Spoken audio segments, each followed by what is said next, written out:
lavičky s rôznymi menami stali sa vecou.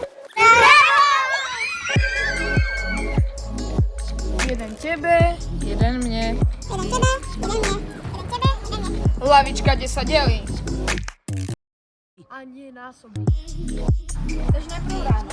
A potom ešte môžeme na ďalšiu hodinu, ale to nám asi nedovolí, čiže asi na tú najposlednejšiu hodinu. No a to asi bude stačiť. Áno. Lavička, kde sa vybavuje plán na celý pondelok.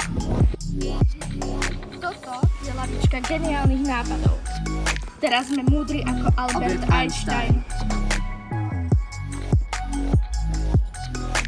Lavička bez slov. Nie. Lavička snov, Ktoré ešte nemali odvahu.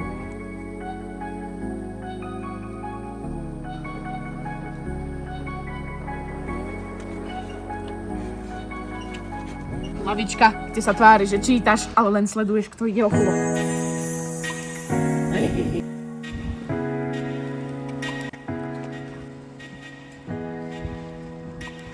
Lavička stratených listov. No, ja nemám tú domácu úlohu. A my sme žiadne nemali. Ale mali, nie? Nemali. Fú. Toto je lavička, kde sa rieši, kto má domácu a kto nie. Lavička to prežila. 3 generácie školských tašiek.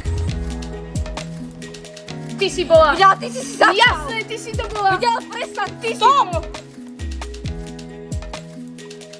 lavička plná výhovoriek. Máte objednané? Toto je lavička gurmánskeho pôžitku a michelinská 5 hviezda. A viete čo? Dám si rožok s treskou. Ach, tie poznámky som dneska dostal neprávom. Dnes som chorá, dnes nejdem písať písomku. Lavička tu počula viac výhovoriek ako psychológ. Lavička, kde sa čaká a niekedy aj niekto príde. To nie je ani normálne. Pri tej učiteľke nemôžeme ani rozprávať, ani si oddychnúť. Však ani pošuškať nič. Ja neviem, čo mám. Toto je lavička, kde si nohy udýchnú a jazyk rozviažu. Dobre, prepáč mi, že som ti minula zobrala to pero. Veľmi ma to mrzí. Nevadí, stále sa. Lavička, svedok odpustenia.